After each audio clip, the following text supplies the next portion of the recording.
नमस्कार दोस्तों, स्वागत है आपका अपने इस चैनल स्टडी विद वर्षा में। दोस्तों, आज मैं आपको साहित्य और समाज के निबंध के बारे में बताने जा रही हूँ। तो दोस्तों, शुरू करते हैं। साहित्य और समाज। साहित्य समाज का दर्पण है। प्रमुख विचार बिंदु। नंबर 1, साहित्य क्या है। सेकंड, साहित्य की कतिपय परिभाषाएं। थर्ड, समाज क्या है। फोर्थ, समाज, साहित्य और समाज का पारस्परिक संबंध। साहित्य समाज का दर्पण। पाँचवा, साहित्य की रचना प्रक्रिया। शिक्षक।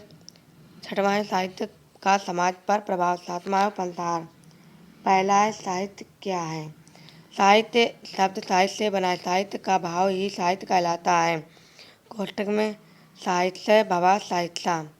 साहित्य साहित्य के दो अर्थ हैं, साथ एवं हितकारी। सा प्लस हित, हित सहित या कल्याणकारी। यहाँ साथ से आशय है शब्द और अर्थ का साथ, अर्थात सार्थक शब्दों का प्रयोग। सार्थक शब्दों का प्रयोग तो ज्ञान विज्ञान की सभी शाखाएं करती हैं। तब फिर साहित्य की अपनी क्या विशेषता है। वस्तुतः साहित्य का ज्ञान विज्ञान की समस्त शाखाओं से स्पष्ट अंतर है। नंबर 1, ज्ञान विज्ञान की शाखाएं बुद्धि प्रधान या तर्क प्रधान होती हैं, जबकि साहित्य हृदय प्रधान। सेकंड है, ये शाखाएं तथ्यात्मक हैं, जबकि साहित्य कल्पनात्मक। थर्ड है, ज्ञान विज्ञान की शाखाओं का मुख्य लक्ष्य मानव की भौतिक सुख समृद्धि एवं सुविधाओं का विधान करना है, पर साहित्य का लक्ष्य तो मानव के अंतःकरण का पारस्परिक करते हुए उसमें सद्वृत्तियों का संचार करना है, आनंद प्रदान करना।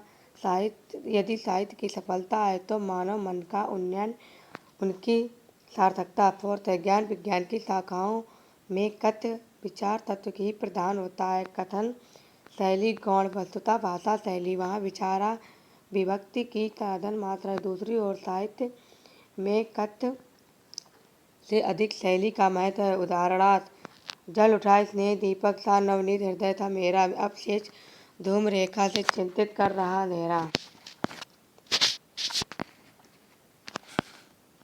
कवि का कहना केवल यह है कि प्रिय के संयोग काल से जो हृदय हर्षोल्लास से भरा रहता है, वहीं अब उनके वियोग में गहरे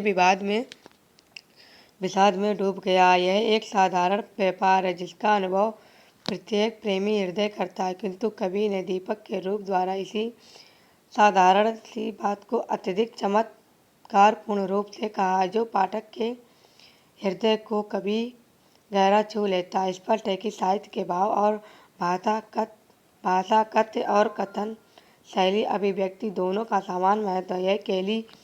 यह अकेली विशेषता है साहित्य को ज्ञान विज्ञान की शेष शाखाओं से अलग करने के लिए पर्याप्त है।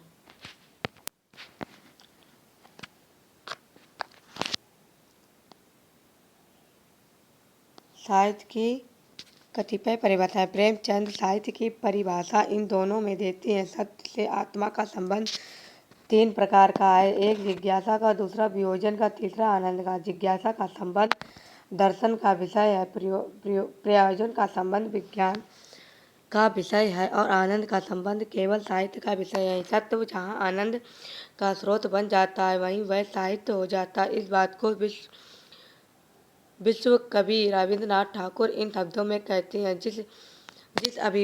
जिस अभिव्यक्ति का मुख्य लक्ष्य प्रयोजन के रूप को व्यक्त करना नहीं अपितु विशुद्ध आनंद रूप को व्यक्त करना है, उसी को मैं साहित्य कहता हूँ। प्रसिद्ध अंग्रेज समालोचक द क्विंसी के अनुसार साहित्य का दृष्टिकोण उपयोगितावादी न होकर मानवतावादी है। ज्ञान विज्ञान की शाखाओं का लक्ष्य मानव का ज्ञान वर्धन करना है, उसी शिक्षा देना है। इसके विपरीत साहित्य समाज का आनंद विकास करता है, उसे जीवन जीने की कला सिखाता है। चित्र प्रसाधन द्वारा उसमें नूतन प्रेरणा एवं स्फूर्ति का संचार करता है। समाज क्या है।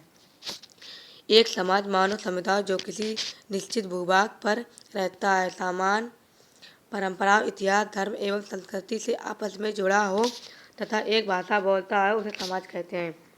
समाज और सामाजिक का पारस्परिक संबंध। साहित्य समाज का दर्पण। समाज और साहित्य परस्पर घनिष्ठ संबंध घनिष्ठ रूप से आबद्ध है। साहित्य का जन्म वस्तुतः समाज से ही होता है। साहित्यकार किसी समाज विशेष का ही घटक होता है। वह अपने समाज की परंपराओं, इतिहास, धर्म, संस्कृति आदि से ही अनुप्राणित होकर साहित्य रचना करता है और अपनी कृति से इनका चित्रण करता है। इस प्रकार साहित्यकार अपनी रचना की सामग्री किसी समाज विशेष से ही चुनता है तथा अपने समाज की आशाओं, आकांक्षाओं, सुखों, दुखों, संघर्षों, अभावों और उपलब्धियों को वाणी देता है तथा उसका प्रामाणिक लेखा जोखा प्रस्तुत करता है। उसकी समर्थ वाणी का सहारा पाकर समाज अपने स्वरूप को पहचानता है और अपने रोग का सही निदान पाकर उसे उपचार को तत्पर होता है। इसी कारण किसी साहित्य विशेष को पढ़कर उस काल के समाज का एक समग्र चित्र मन पटल पर अंकित हो सकता है। इसी अर्थ में साहित्य को समाज का दर्पण कहा गया है। साहित्य की रचना प्रक्रिया। समर्थ साहित्यकार अपनी अतल स्पर्शनी प्रतिभा द्वारा सबसे पहले अपने समकालीन सामाजिक जीवन का बारीकी से पर्यवेक्षण। बंगाल के शरत चंद्र ने अपने उपन्यासों में कन्याओं के बाल विवाह की अमानवीयता एवं विधवा विवाह निषेध की निश्चयता को ऐसी सशक्तता से उजागर किया है कि अनंतता बाल विवाह को कानून द्वारा निषिद्ध घोषित किया गया है एवं बाल विवाह का प्रचलन हुआ है। समाज उपनिषद निष्कर्ष यह है कि समाज और साहित्य का परस्पर अन्योन्याश्रित संबंध है। साहित्य समाज से ही उद्भूत होता है क्योंकि साहित्यकार किसी समाज विशेष का ही अंग होता है। वह इसी से प्रेरणा ग्रहण कर साहित्य रचना करता है एवं उनके युग की समस्याओं का समाधान प्रस्तुत करता हुआ समकालीन समाज का मार्गदर्शन करता है। किंतु साहित्यकार की महत्वता इसमें है कि वह अपने युग की उपज होने पर भी उसी से बंधकर नहीं रह जाए, अपितु अपनी रचनाओं से निरंतर मानवीय आदर्शों एवं मूल्यों की स्थापना द्वारा देश कालातीत बनकर संपूर्ण मानवता को नई ऊर्जा एवं स्रोत प्रेरणा से स्पंदित करें। इसी कारण साहित्य को विश्व समाज की सर्वोत्तम उपलब्धि माना गया है, जिसकी समकक्षता संसार की मूल्यवान से मूल्यवान वस्तु भी नहीं कर सकती, क्योंकि संसार का संपूर्ण ज्ञान विज्ञान मानवता के शरीर का ही पोषण करता है, जबकि एकमात्र साहित्य ही उसकी आत्मा का पोषक है। एक अंग्रेज विद्वान ने कहा है कि यदि किसी समाज अंग्रेज जाति नष्ट भी हो जाए किंतु केवल शेक्सपियर बचा रहे तो अंग्रेज जाति नष्ट नहीं हुई मानी जाती। ऐसे युग दृष्टा और युग दृष्टा कलाकारों से सम्मुख संपूर्ण मानवता कृतज्ञतापूर्वक नतमस्तक होकर उन्हें अपने हृदय सिंहासन पर प्रतिष्ठित करती है एवं उनके यश को दिगंत व्यापी बना देती है। अपने पार्थिव शरीर से निरोहित हो जाने पर भी वे अपने यश रूपी शरीर से इस धराधाम पर सदा अजर अमर बने रहेंगे। जयंती ते सुकृतितो रस सिद्धा कवीश्वरा नस्ति ऐसा यसा कहे जमा मरण ज भयाम।